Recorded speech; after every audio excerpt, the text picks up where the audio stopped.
Hey, what's up, everybody? This is Pastor Tangela Morris, also known as Pastor T, with Ladies in Full Effect. Y'all, we got a special treat for you guys on this video. Our girl, Tiffany, Evangelist Tiffany, Tiff Life, she is interviewing none other than Riverdale street preacher Pastor Mary James, and introducing her new book, Pages of My Heart. So y'all tune in. We know y'all gonna love it. Peace out.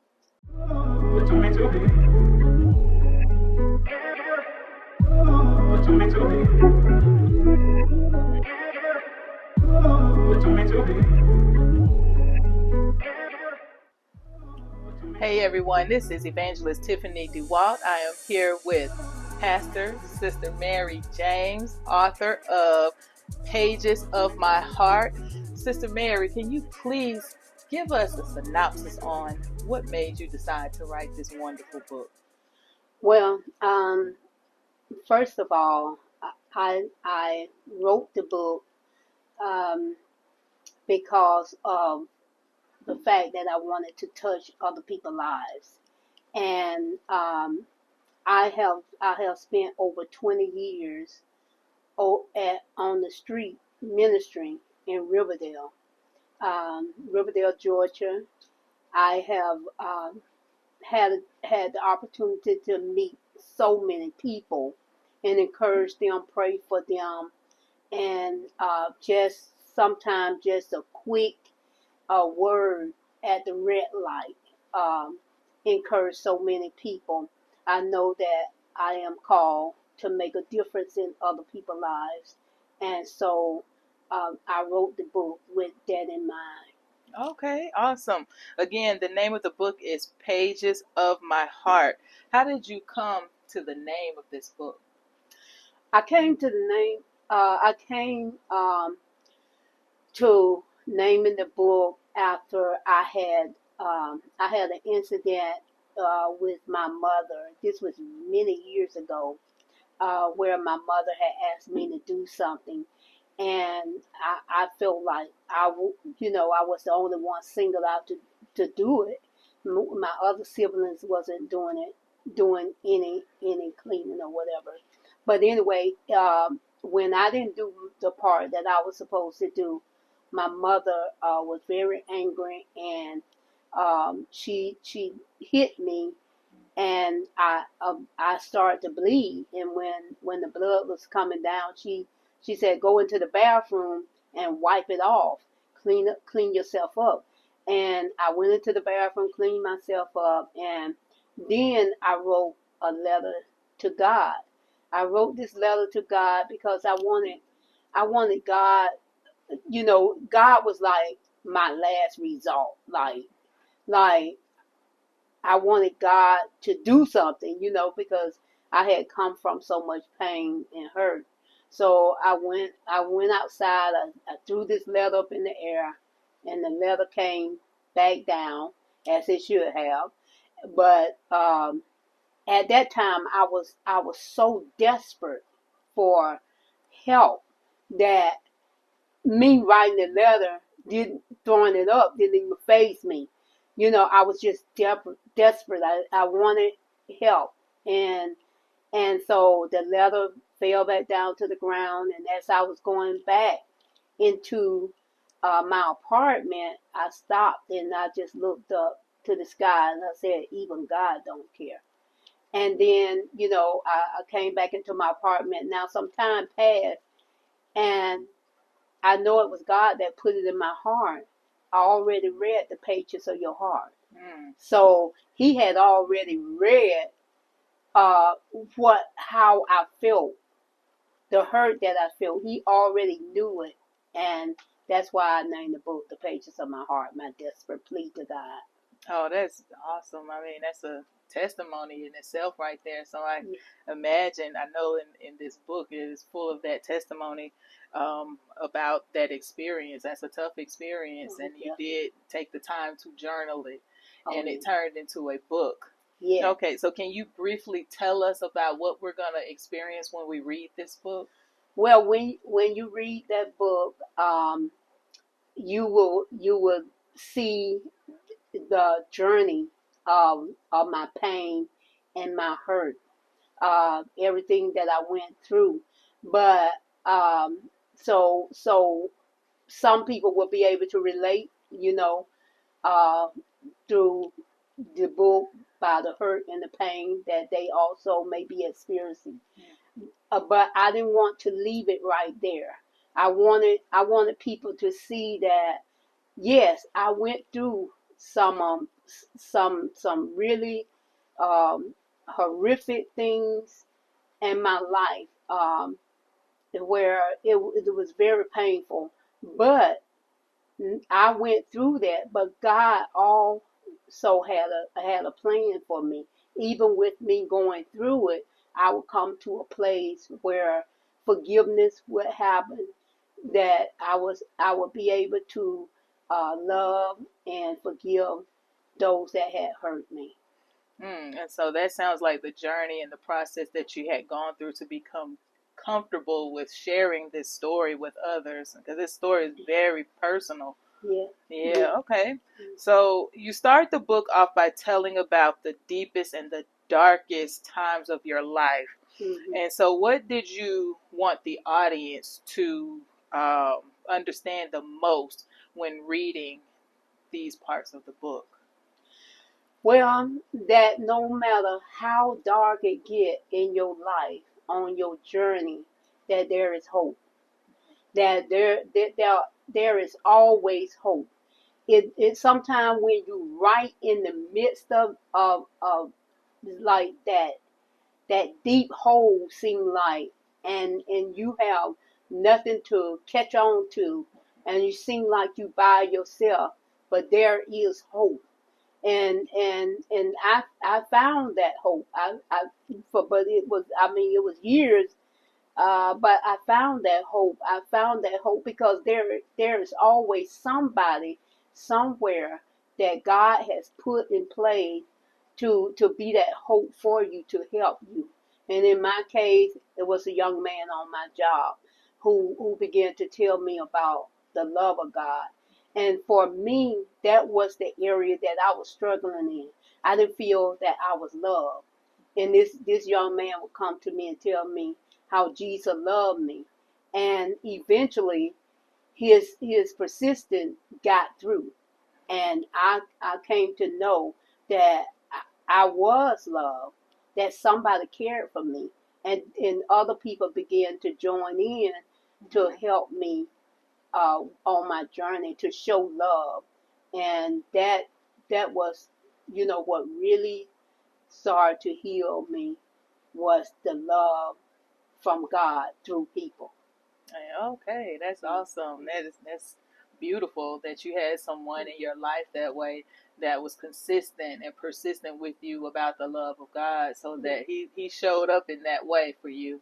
Yeah. And you did mention forgiveness, Yeah. and I saw where you also mentioned in your book where you actually eulogized your mother's funeral. Oh yeah. Yeah, Yeah. so can you tell us a little bit about how you got to or grew to forgive such a intricate part of your life, when a dark part of your life? How did you grow to forgive, and to a point where you were able to eulogize your mother? Yes, that's a good question. I um I remember I went back home, and I know that that was God.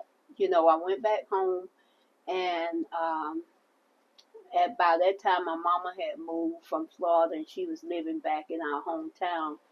And I had started going to church there, and I was uh, there. Finished it. The service was over. The pastor had finished this service, and he was doing the altar call. And I just felt like somebody just pulling me to go up, because the pastor had preached on forgiveness. And I was, I didn't want to step out because I was worried about all the people sitting there looking at me, And so if though they knew something, even though they may not have known what had happened between my mom and myself, but I was just like trying to resist that feeling that go up to the, to the altar. And finally I just kind of stumbled out into the aisle, and I went up and I told the pastor, I said, I need to forgive my mother.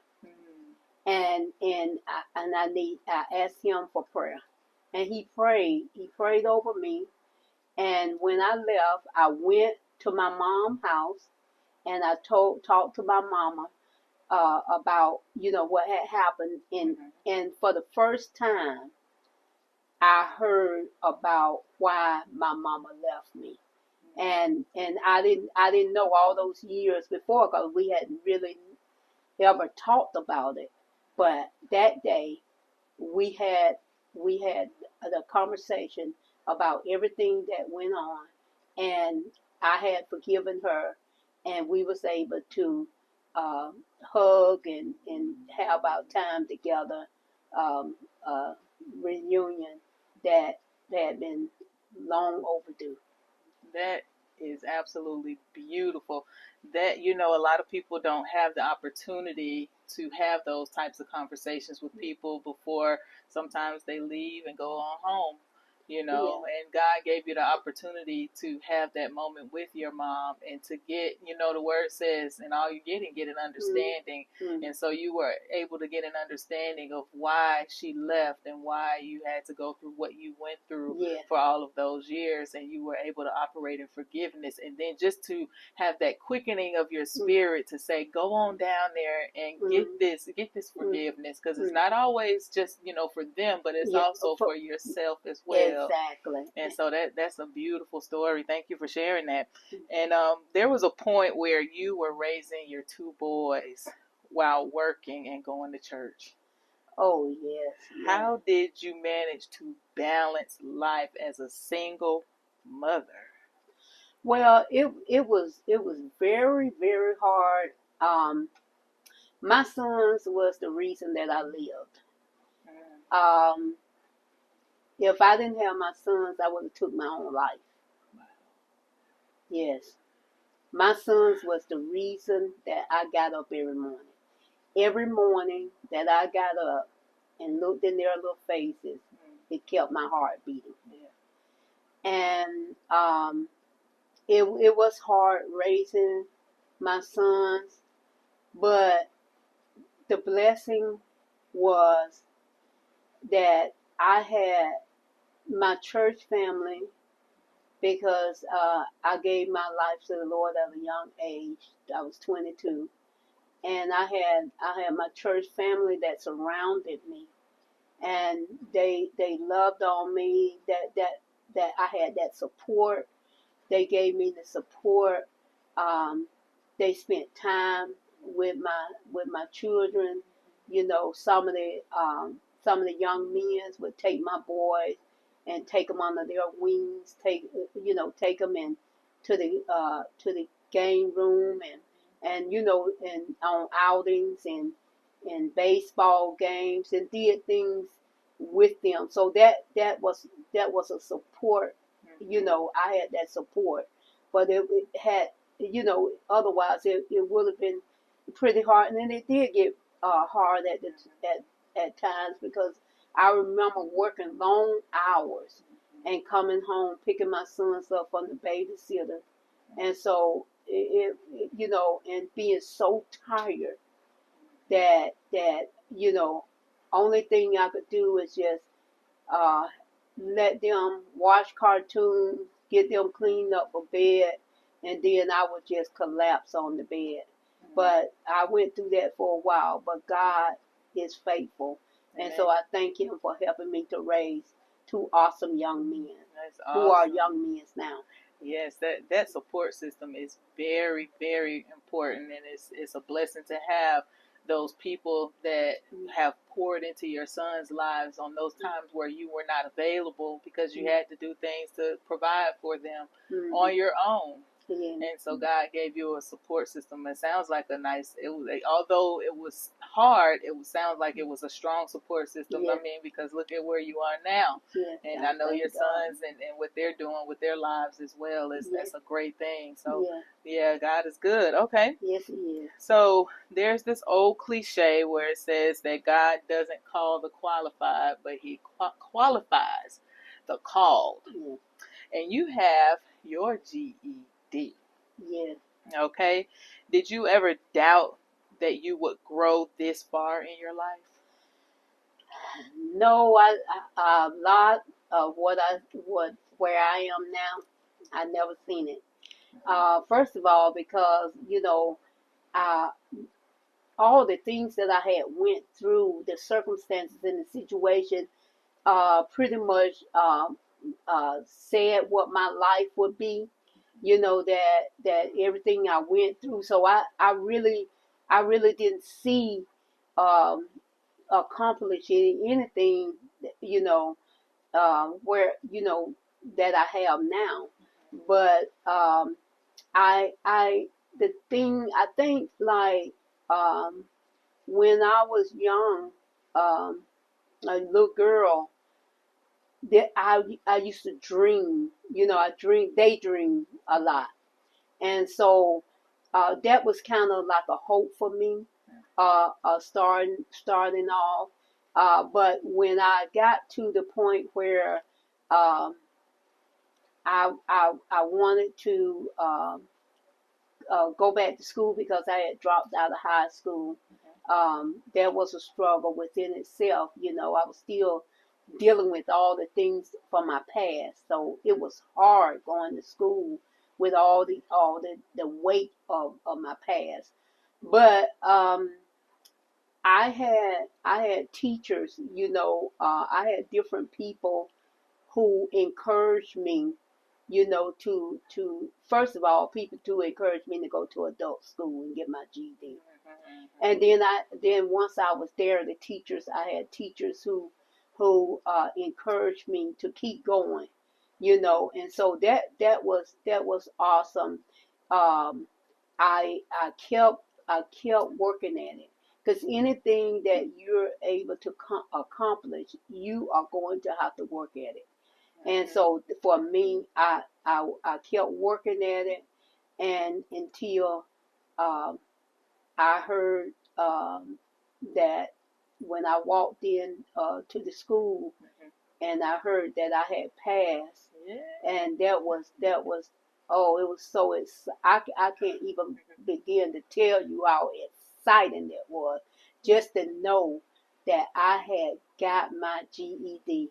Yeah. Wow, it was a feeling. Yeah, I had a feeling. You did it. Yeah, you did it with all of the I things did. that were going on in your life. Yeah. You did it. Yeah. You were able to accomplish getting your GED, and I know that that's one of the milestones that I personally think is very important for us to accomplish, is either get your GED, get your high school diploma, just at least complete that portion of life, because usually that tells us we can do it. We can go on to the next thing and the next thing, and we do it, and you did it, and you're still doing it. Yeah. Okay, so there's this statement that you make, and the statement is, God wrote my resume. Oh yeah. What do you mean when you say this? Well, the resume has to do with your experiences. So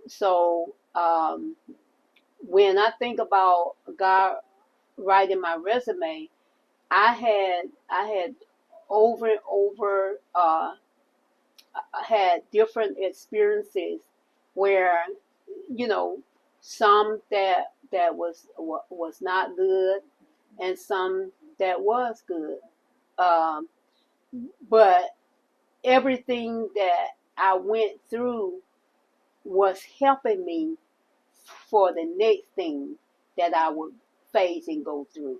So God knew, He knew where my life would end up. He knows the beginning. He knows the end. And Jeremiah 29:11 says, "I know the thoughts that I have for you, not harm you, but to give you a hope in the future. So God already had everything lined up, even though I was going through what I was going through. There was an expected end. So these experiences was really getting me ready, like me dropping out of school, and then I got my GED. I got my GED because God helped me through that process and enabled me to get the GED. And the GED is my resume. It's on my resume. That's right. And so other things, as well, that I was able to accomplish. I was able to accomplish those things through God enabling me and helping me to get to that point where I would be persistent, and I would not give up and just keep going until I got the next thing under my belt, and the next thing, and the next thing. And God blessed me through going back to school, to do different things. I got my GED. I was able to go to Bible college. Different things. So that's why I say God wrote my resume, because God would enable me to accomplish those things. Yes. Okay. So you said that this is a tool for you. I like to call it a tool belt. So we just pick those things up and we put them in our tool belts and we take them out as needed. And I know the Word of God says that the Word is a lamp unto our feet and a light unto our path. And you seem to be one that lives to order my steps. And so you just take one foot in front of the other and you move and you just pick up the tools along the way. That's what it sounds like. Yeah. Okay. And so this is going to move me into one of your other experiences in life, because from this experience, you're a street evangelist. Yeah. You have street ministry under your belt as well. Yeah. And part of that, what that brought along to add to your resume is you have a street evangelism course that you have written as well. And so I want to say that I've had the privilege of taking that course, which is why they can call me Evangelist Tiffany DeWalt today.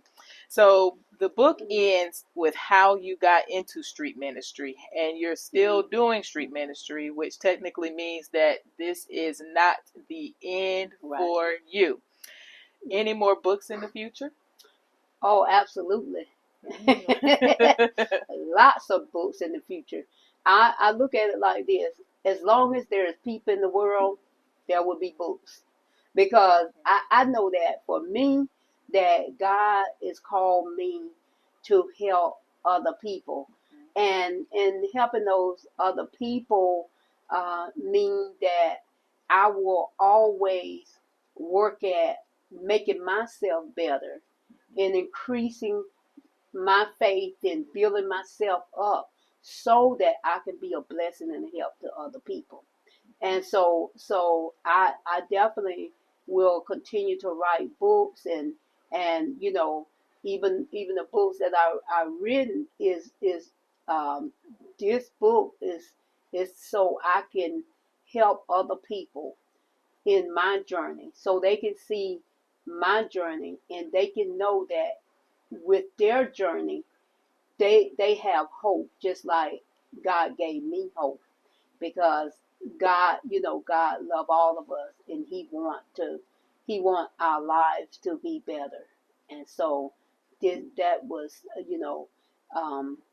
why I continue to go on to press forward and to work hard so that I can make somebody else's life better. Like somebody took the time to invest in my life and make my life better. That's right, He did. And we know Jesus Christ did that for us. He took the time and sacrificed His life to make our lives better. So why not get out here and live with an intention on bringing love and life to other people? I like to call it the Book of Mary. that, you know, he says that he has a book of life where he has all of our names written in it. So this is the book of Mary James. And this is a very interesting book because it can feed all of us. This is not, you know, one of those books that is just somebody just writing just to, you know, say something about themselves. You have a testimony, you have a story. It is a strong and powerful story, and we want to thank you for sharing that story and really, you know, taking the time. You got your GED, you raised your sons, you became a street evangelist. I mean, your resume just goes longer and longer, and now you have added author to your story. And again, what is the name of this book? Pages of My Heart, My Desperate Plea to God. Our Desperate Plea to God. You guys get this book on Amazon, on any other platforms. Is it just on Amazon? I think no, it's just on Amazon. It's just on Amazon. Or hey, you can get in contact with Sister Mary James here, the author, and get your copy so that you can get this tool in your tool belt. I want to thank you for tuning in to this interview, and God bless. God bless.